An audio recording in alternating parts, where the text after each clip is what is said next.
পৌষ সংক্রান্তি চলে গেছে বলে কি আর পিঠে পুলি খাবো না? তাই কখনো হয়? এই শীতে আমরা চলো পারফেক্টভাবে আজ বানিয়ে নেব ঝালপুলি আর পাটিসাপটা, ক্ষীরের পাটিসাপটা। তো ঝালপুলির জন্য এখানে আলুকে একদম ছোট ছোট ডুমডুম করে কেটে নিয়েছি, পনির টুকরো করে কেটে নিয়েছি, কিছু কাঁচা লঙ্কা টুকরো করে কেটে নিয়েছি, আর কিছু মটরশুঁটি ছুলে নিয়েছি। কড়াইয়ে মাত্র 2 চামচ মতন তেল দিয়ে একটু লবণ দিয়ে প্রথমে পনির টুকরোগুলো ভেজে তুলে রাখবো। এই ঝালপুলিটা সন্ধ্যাবেলা স্ন্যাক্স হিসেবে খেতে ভীষণ ভালো লাগে। শীতের সন্ধ্যায় গরম গরম চা আর সত্যি কথা এরকম গরম গরম ঝালপুলি হলে আর যেন কিছুই লাগে না, মনটা খুব ভালো হয়ে যায়। তো এইভাবে বানিয়ে তোমরা রেখে দিতে পারো হালকা আঁচে ভেজে। তারপর যখন খেতে ইচ্ছে করবে একটু ডিপ করে কড়া করে ভেজে নিলেই ব্যাস গরম গরম ঝালপুলি রেডি। যাই হোক, পনিরগুলো ভালো করে ভেজে তুলে নিয়ে ওই তেলেই কালো জিরে আর কাঁচা লঙ্কা ফোড়ন দিয়ে দিলাম। তারপর ঝিরি করে কেটে নেওয়া আলুগুলো দিয়ে দিলাম আর দিয়ে দিলাম মটরশুঁটি। এবার ভালো করে সব কিছুকে নেড়ে মিশিয়ে নিচ্ছি। কাঁচা লঙ্কা কুচিগুলোও এর মধ্যে এখন দিয়ে দিয়েছি। আর দিয়ে দিচ্ছি পরিমাণ মতন একটু লবণ আর একটু হলুদ গুঁড়ো। খুব সামান্য পরিমাণেই লবণ দিতে হবে। লবণটা চড়া হয়ে গেলে কিন্তু ঝালপুলির ভিতরে টেস্টটা একদমই ভালো আসবে না। এই রকম সবজিটাই কিন্তু ঝালপুলিতে খেতে বেশি ভালো লাগে। তবে অনেকেই মাংস দিয়েও খায়, মাংসের কিমা করে। কিন্তু নিরামিষভাবে খেতে চাইলে আজ তোমরা এইভাবে একবার বানিয়ে দেখো, তরকারিটার স্বাদ মুখে লেগে থাকবে। একটু জিরের গুঁড়ো, একটু হলুদ গুঁড়ো, একটু লঙ্কার গুঁড়ো সব একটুখানি একটা বাটিতে নিয়ে নিলাম।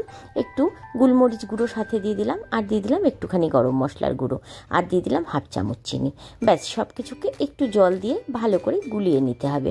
তাহলে মশলাটা দিয়ে দিলে বেশ ভালো লাগে। আর সাথে 1 প্যাকেট ম্যাগি মশলা দিলেও ভীষণ টেস্ট হয়।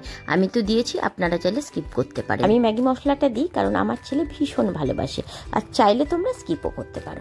জল দিয়ে সব মশলাগুলো গুলিয়ে রাখলাম। ততক্ষণে কম আছে সুন্দর আলুগুলো নরমও হয়ে গেছে, ভালো করে ভাজা ভাজাও হয়ে গেছে। এবার আমি এটাকে ভালো করে বেশ কিছুক্ষণ একটু নাড়াচাড়া করে নিচ্ছি। তেলও বেশি লাগে না, খুব অল্প তেলে শুকনো শুকনো করে আলুর তরকারিটা কিন্তু বেশ জমে যায়। একবার করে দেখো, তারপর খেয়ে বলবে হ্যাঁ তরকারিটা কতটা সুস্বাদু হয়। এবার ওই গুলিয়ে নেওয়া মশলাগুলো এর মধ্যে ঢেলে দিলাম। গ্যাসের আঁচটা মিডিয়াম করে দিয়ে আস্তে আস্তে একটুখানি জল দিয়ে এটাকে কষিয়ে নেব বেশ কিছুক্ষণ। এর মধ্যে কিন্তু আর তেমন জল পড়বে না। আলুটা ঢেকে রেখেছিলাম না মিনিট 4-5, তাতেই আলুটা অনেকটা নরম হয়ে গেছে। একদম তো ছোট ছোট ডুমু ডুমু করে কেটেছি না, আলু এমনিই নরম হয়ে যাবে। আর এই মশলা কষতে কষতেই নরম হয়ে যাবে। চাইলে তোমরা একটুখানি ফুটানো জল ইউজ করতে পারো, কিন্তু এই তরকারিটা কিন্তু একদম শুকনো শুকনো হবে, না হলে পুলির ভেতরে ভরলে কিন্তু এটার একটা ছিপছিপে ভাব হয়ে আসবে। তাই একদম ড্রাই করে ফেলতে হবে শুকিয়ে। আস্তে আস্তে কম আঁচে নেড়ে নেড়ে মশলা আর পনির সব কিছুর সাথে আলুর সাথে একদম জলটা ড্রাই হয়ে শুকিয়ে যাবে। ঠিক সেই শুকনো অবস্থাতেই কিন্তু আমাদের এটা নামিয়ে রাখতে হবে। তরকারিটা আমাদের রেডি হয়ে গেছে। ওই অবস্থায় আমি এবার নামিয়ে কমিয়ে রাখলাম। এবার কড়াইয়ের মধ্যে জল দিয়ে দিচ্ছি। এখানে আমি 4 কাপ মেপে জল নিয়েছি। তার মধ্যে 1 চামচ ভর্তি করে লবণ আর 1/2 চামচ চিনি দিয়ে দিলাম। এবার লবণ আর চিনিটা তোমরা পরিমাণ মতন দিতে পারো। আর এখানে 1 চামচ মতন সাদা তেল মানে রিফাইন অয়েল আমি দিয়ে দিলাম। এবার জলটাকে বেশ কিছুক্ষণ লবণ চিনি তেল দিয়ে ভালো করে ফুটতে দেবো। তারপর আমি এখানে 3 কাপ চালের গুঁড়ো নিয়ে নিয়েছি। মাপটা যদি ঠিক করো কুলি একদম দারুণ হবে। আর এখানে 2 চামচ মতন ময়দা নিয়ে নিয়েছি। ব্যাস এবার সব কিছুকে এই জলের সাথে সুন্দর করে ফুটিয়ে নেব। গ্যাসের আঁচটা একদম কমিয়ে দিয়ে আস্তে আস্তে এটাকে বেশ কিছুক্ষণ জলের সাথে নাড়তে থাকবো। তারপর যখন দেখবো আটা মাখার মতন সুন্দর মাখালে টাইপের হয়ে এসছে, তখন গ্যাসটা বন্ধ করে এটাকে ঢাকনা দিয়ে ঢেকে মিনিট 5-7 এভাবেই কড়াইয়ের মধ্যে রেখে দেব। তারপর কিন্তু এটাকে নামাবো। তোমরা যদি এই জলের মাপ আর ময়দা আর চালের গুঁড়োর মাপটা একদম ঠিক দাও না, তাহলে দেখবে পুলিটা এত সফট হয়েছে আর উপর থেকে এতটা ক্রিস্পি হয়েছে, মানে মুখে দিলেই পুলিটা একদম নরম তুলতুলে হয়ে যাবে আর একদম একটু উপরে ক্রাঞ্চি ক্রাঞ্চি ভাবও থাকবে। দারুণ লাগে খেতে এই পুলিটা। তোমরা এইভাবে একদম মাপ সহকারে বানিয়ে দেখো, তারপর আমায় বলো। দেখো আমি 5 মিনিট প্রায় খুলে নিয়েছি, এখনও কিন্তু ধোঁয়া উঠছে, হাত প্রায় দেওয়াই যাচ্ছে না। তো যাই হোক, এটাকে কিন্তু একটু গরম অবস্থাতেই ডলতে হবে। তাই এটাকে কড়াইয়ের থেকে একটা থালার মধ্যে আমি আস্তে আস্তে কোনো রকমভাবে নামিয়ে নিচ্ছি। হাতে যতটা গরম সহ্য হয় ততটা গরম সহ্য করেই এটাকে কিন্তু একটু ডলতে হবে। হাতের মধ্যে আমি একটুখানি 2-3 ফোঁটা তেল লাগিয়ে নিয়েছি। তাহলে কি হয়, এটা মাখার সময় হাতের মধ্যে অতটা চিপকে ধরে না। একটু প্রথম দিকে নরম থাকবে, তারপর ডলতে ডলতে মাখতে মাখতেই এটা একদম শুকনো টাইপের হয়ে আসবে। তাই একটু জলা জলা টাইপের থাকলেই কিন্তু পুলিটা ভালো সফট হবে। তাই কাপ দিয়ে জলের মাপটা কিন্তু অবশ্যই সেইভাবে দেবে, মানে 4 কাপ জলে কিন্তু আমি 3 কাপ চালের গুঁড়ো আর 2 চামচ ময়দা দিয়েছি। জলটা একটু বেশি থাকবে, যা চালের গুঁড়ো আর ময়দা নেবে তার থেকে। ময়দাটা জাস্ট 2 চামচই দিতে হবে, জাস্ট এটাকে একটা সফটনেস দেওয়ার জন্য। দেখো আমি খুব গরম অবস্থাতেই একটু হাতে সহ্য করেই এটাকে মেখে নিয়েছি খুব ভালো করে। এবার এটাকে আবারও চাপা দিয়ে আমি আধ ঘন্টার জন্য রেস্টে রেখে দেবো। অনেকেরই বাড়িতে পুলি খেতে গিয়ে দেখি পুলি দাঁত দিয়ে ছেঁড়া যায় না, এতটাই শক্ত হয়ে যায়। এভাবে একবার বানিয়ে দেখো, পুলি একদম সফট নরমই থাকবে 3-4 দিন অবধি। যাই হোক, এবার পাটিসাপটার ব্যাটারটা চলো পারফেক্টভাবে বানিয়ে নিই।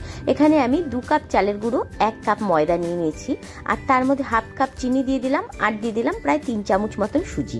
ব্যাস সব কিছুকে এবার সুন্দর করে হাত দিয়ে মিশিয়ে নেব। একটুখানি স্বাদের জন্য লবণ দিয়ে দিচ্ছি আমি।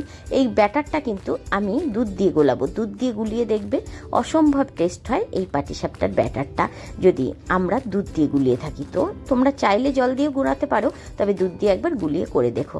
দুধটা কিন্তু এখানে কষকষে গরম নিয়েছি আমি, মানে ফোটানো দুধ নিয়েছি, মানে হাত দেওয়া যাবে না এতটা গরম। অবশ্যই গরম দুধ দিয়ে একবার গুলিয়ে দেখবে, ব্যাটারটা অনেক বেশি ভালো হবে। চামচ দিয়ে আস্তে আস্তে আস্তে আস্তে নেড়ে দিচ্ছি। দুধটা একবারে ঢেলে দিইনি, আমি দুবারে দুধটা ঢেলে নিলাম। এখানে আধা কেজির মতন দুধ আছে, আমি পুরো দুধটাই এর মধ্যে দিয়ে দিলাম। তারপরে যা জল লাগবে আমি হালকা উষ্ণ গরম জল দিয়েই ব্যাটারটাকে কিন্তু গুলাবো, কোনো রকম ঠান্ডা জল আমি এর মধ্যে ইউজ করছি না। এই মুহূর্তে আমি গরম জিনিস দিয়েই ব্যাটারটাকে পুরো গুলিয়ে তারপর রেস্টে রেখে দেবো। কিছুক্ষণ চামচ দিয়ে নাড়তে নাড়তে যখন হাতে সহ্য করার মতন গরম চলে আসবে, তখন আমি হাত দিয়ে আস্তে আস্তে মেখে নিচ্ছি। খুব গরমই আছে, তবু আস্তে আস্তে আমি এটাকে হাত দিয়ে মেখে নিচ্ছি। হাত দিয়ে যদি ব্যাটারটাকে গুলানো যায়, তবে অনেক ব্যাটারটা ভালো গোলানো যায়। তার মধ্যে এর মধ্যে যদি একটু দানা দানা থেকে যায়, তাহলে কিন্তু পাটিসাপটার ব্যাটারটা ভালো হবে না। উপরের লেয়ারটাও কিন্তু পাটিসাপটার খুব জরুরি, মানে মুখে দিয়ে খাওয়ার সময় টেস্টটা যেমন ভিতরের পুরের আসতে হবে, ঠিক তেমনি বাইরের লেয়ার পর্দাটারও কিন্তু আসতে হবে। তাই অবশ্যই ব্যাটারটা এইভাবে একবার গুলিয়ে দেখো, পাটিসাপটার অনেক বেশি টেস্ট আসবে। যাই হোক, আমি হাত দিয়ে আস্তে আস্তে ভালো করে গুলিয়ে নিচ্ছি। আর কিছুটা জল আমি ওই দুধের সসপ্যানেই কিন্তু হালকা করে গরম করে নিয়েছিলাম, সেটা দিয়ে আমি এইভাবে গুলিয়ে এবার এটাকেও আধ ঘন্টার জন্য কিন্তু রেস্টে রেখে দিতে হবে। রেস্টে রাখাটা খুব জরুরি, অন্তত পক্ষে আধ ঘন্টা, চাইলে তোমরা একটু বেশিও রেস্টে রাখতে পারো। ঢাকনা দিয়ে আমি ঢেকে রেখে দিয়েছিলাম আধ ঘন্টা। আধ ঘন্টা পরে ফিরে এলাম। দেখো ব্যাটারটা অনেকটাই ঠিক, পাটিসাপটার ব্যাটার এতটা ঠিক হয় না, তাই এর মধ্যে আমি একটুখানি জল দিচ্ছি। এবার কিন্তু আমি নর্মাল টেম্পারেচারে থাকা জলই দেবো, কারণ এটা ঠান্ডা হয়ে এসছে, এখন আর কোনো প্রবলেম হবে না যদি নর্মালি টেম্পারেচারে থাকা জল দিই। তো আমি একটু জল দিয়ে এটাকে জাস্ট একটু পাতলা করে নিলাম। এবার আমি এগুলোকে সব ভেজে নেব। আজ পুরের জন্য যে ক্ষীরটা ব্যবহার করছি সেটা আমি দোকান থেকে কিনে নিয়ে এসেছি। ঘরে দুধ অ্যাভেলেবেল ছিল না, তাই আর ক্ষীর করে নেওয়া হয়নি। তোমরা চাইলে ক্ষীর করেও করতে পারো বা নারকেলের ছাই দিয়েও করতে পারো। যাই হোক, একটা ফ্রাই প্যান নিয়ে নিয়েছি, তার মধ্যে কাপড় দিয়ে একটুখানি রিফাইন অয়েল ভালো করে লাগিয়ে মুছে নিচ্ছি। এবার এর মধ্যে আমি ব্যাটারটা দিয়ে দেব, দিয়ে একটুখানি নাড়িয়ে নেব, আর হাতার পিছনটা দিয়ে একটুখানি চেপে চেপে ব্যাটারটাকে একটু ছড়িয়ে দেব। গ্যাসের আঁচটা একদম বাড়িয়ে দিয়ে প্রথমে ফ্রাই প্যানটাকে গরম করে নিয়ে তারপর গ্যাসের আঁচটা কমিয়ে দিতে হবে। আস্তে আস্তে এই ব্যাটারটাকে প্রথমে শুকিয়ে যেতে দিতে হবে, তারপর এর উপরে পুর দিতে হবে। আমরা কম বেশি অনেকেই পাটিসাপটা ভাজতে পারি, কিন্তু এইভাবে একবার ভেজে খেয়ে দেখো, পাটিসাপটার ওপরের যে লেয়ারটা সেটা অনেক বেশি টেস্টি হবে। মানে আমি যে প্রসেসে আজ ব্যাটারটাকে গুলিয়ে নিলাম, ঠিক সেই প্রসেসে একবার গুলিয়ে তারপর তোমরা খেয়ে দেখো। তবে হ্যাঁ, এখানে তোমরা চিনির বদলে কিন্তু খেজুর গুঁড়ো ইউজ করতে পারো, তাহলে বেশ লালচে লালচে হয় দেখতে। যারা গুড় পছন্দ করো তাদের ভীষণই ভালো লাগবে। আমার ছেলে আবার গুড়ের জিনিসটা খুব একটা পছন্দ করে না, তাই আজ আমি চিনি দিয়েই বানালাম। এভাবে আমি পাটিসাপটাগুলোকে ভেজে নিচ্ছি। আর অপর পাশে কিন্তু আমি পুলির জন্য কড়াই বসিয়ে গ্যাসের আঁচ কমিয়ে রেখে দিয়েছি আস্তে আস্তে তেলটা গরম হওয়ার জন্য। আপনাদের ভিডিওটা কেমন লেগেছে অবশ্যই কমেন্ট বক্সে জানিও। ভালো লাগলে অবশ্যই লাইক বাটনটা টিপে দিও। বন্ধুদের সাথে প্রচুর প্রচুর শেয়ার করো। আর যারা একদমই বানাতে পারো না তাদের জন্য জানি উপকারে আসবে আমার এই রেসিপিটা, তারা অবশ্যই লাইক করে দিও। আর ভালো লাগলে কিন্তু প্রচুর শেয়ার করো। আমার চ্যানেলে নতুন বন্ধু হয়ে থাকলে চ্যানেলটিকে সাবস্ক্রাইব করে দিও, আর ফেসবুক থেকে দেখলে পেজটিকে অবশ্যই ফলো করে দিও।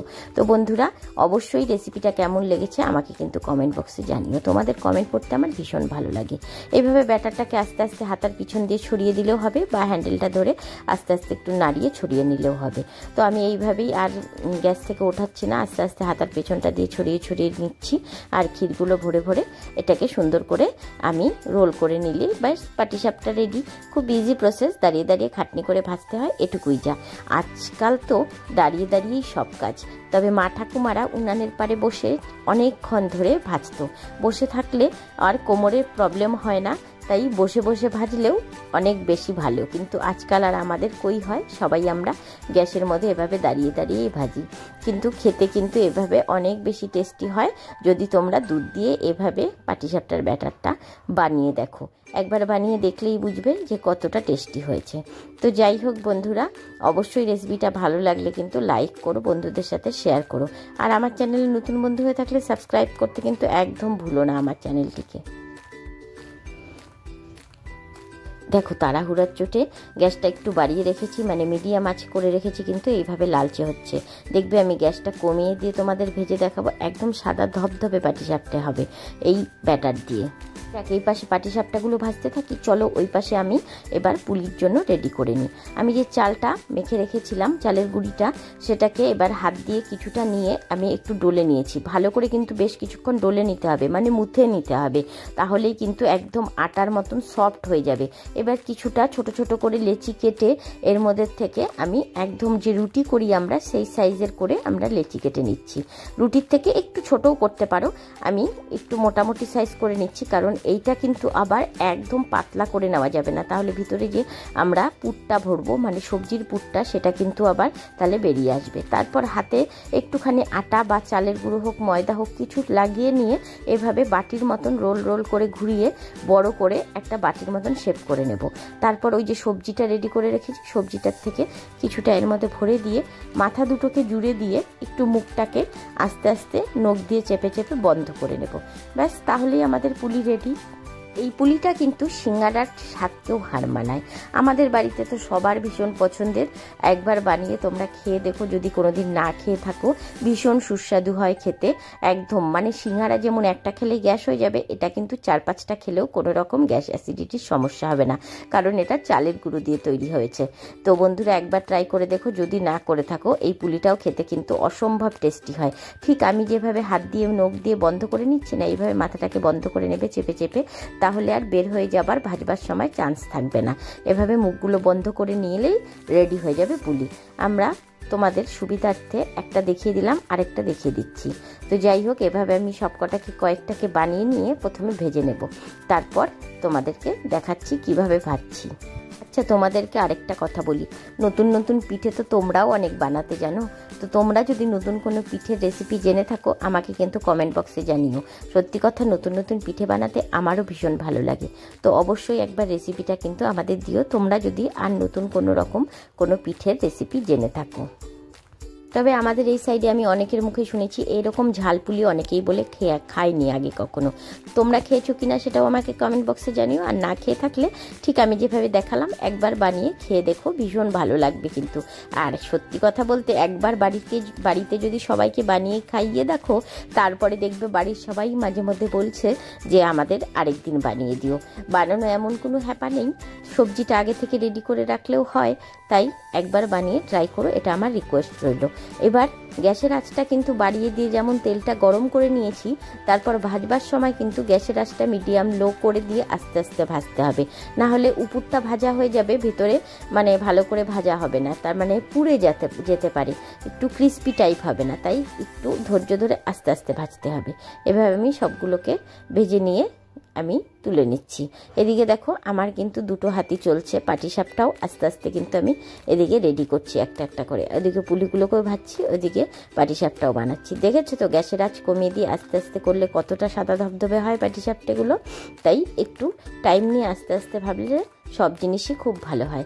একটু সব কিছুই সময় সাপেক্ষ। পিঠে মানেই একটু সময় দিতে হবে আমাদের, মানে একটু তাড়াহুড়ো করলেই পিঠেগুলো দেখতে কালচে টাইপের হয়ে যাবে, ভাজতে ভালো হবে না। আমি অনেক কিছুই রেডি করে নিয়েছি, আগে গরম গরম কিছু খেয়ে নিই, মানে কিছু পাটিসাপটার পুলি খেয়ে নিই, তারপর আবার বেশ কিছুটা ভাজবো। তো বন্ধুরা আজ এই অবধি, দেখা হবে নেক্সট ভিডিওতে। টাটা বন্ধুরা, বাই বাই।